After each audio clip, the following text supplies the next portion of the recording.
ఎవరన్నా వచ్చారా? ఏమైనా ఇచ్చేటప్పటికి ఎవరో రూపాయి సాయం చేయలేదు, అధికారులు ఎవరో రాలేదు, తెలిసిన కూడా రాలేదు. రండమ్మా.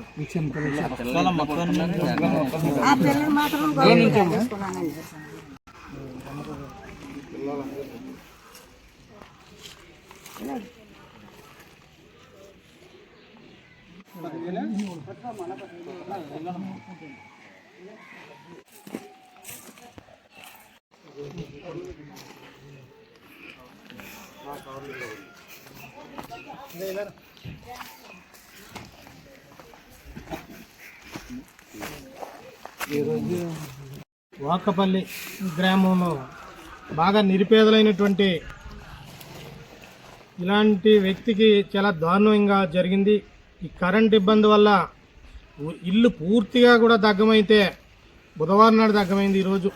కానీ ఈ కూటమి ప్రభుత్వానికి సంబంధించినటువంటి ఏ ఒక్కరు అధికారులు కానివ్వండి, గ్రామ పంచాయతీ కానివ్వండి, తహసీల్దార్ కానివ్వండి, ఎవ్వరూ కూడా వారిని పలకరించిన పాపాన లేదు.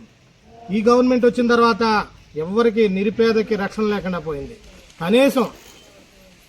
కనీసం వాళ్ళొక్క దృష్టిలో పెట్టుకుని, ఆ పేదరికాన్ని దృష్టిలో పెట్టుకుని మానవత్వంగా కూడా వారికి ఒక ఎక్కడికో ప్లేస్లో మారుద్దాం, వాళ్ళకి 10 రోజులు సాయం చేద్దాం, తర్వాత ఏదో భరోసా కల్పిద్దాం, నిరుపేదలకు అండగా ఉందామనే ఒక ఆలోచన లేకుండా ఏదో అయినటువంటి హామీ ఇవ్వకుండా అస్సలు ఎక్కడా పట్టించుకోనటువంటి ఈ ప్రభుత్వం.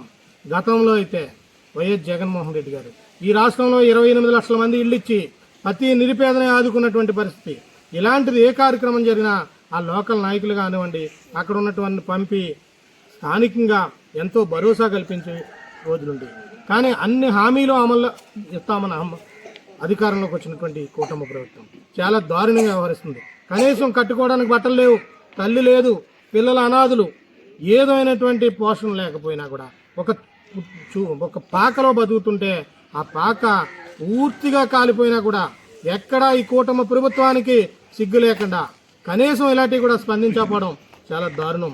ఇప్పుడు కన్నా కూడా మీరు స్పందించాలి, వారికి పక్కా గృహాన్ని ఇవ్వాలి, వారికి ఆర్థిక సాయం, తక్షణ సాయం చేయాలని మేము డిమాండ్ చేస్తూ ఉన్నాం.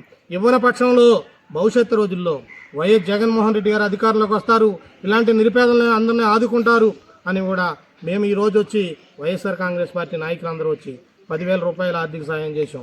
వారు ఇల్లు కట్టుకుంటే వారికి మేము తోసింది కూడా సాయం చేస్తామని భరోసా కల్పిస్తూ ఈ కూటమి ప్రభుత్వం ఏదైనా చేసినా చేస్తుంది, చేయకపోతే భవిష్యత్తులో జగన్మోహన్ రెడ్డి గారు అధికారంలోకి వచ్చిన తర్వాత నీకు అన్ని రకాలుగానే కూడా ఆదుకుంటామని భరోసా కల్పిస్తూ ఇప్పటికైనా ఈ ప్రభుత్వం ఆదుకోవాలి, వెంటనే అధికారులు స్పందించాలి, ఆ నిరుపేద కుటుంబాన్ని అన్ని రకాలుగానే ఆదుకోవాలని కోరుకుంటూ డిమాండ్ చేస్తాం. 10,000 ఇచ్చామమ్మా, ఇల్లు అయినా కట్టుకుంటే మళ్ళీ మేము సాయం చేస్తాం.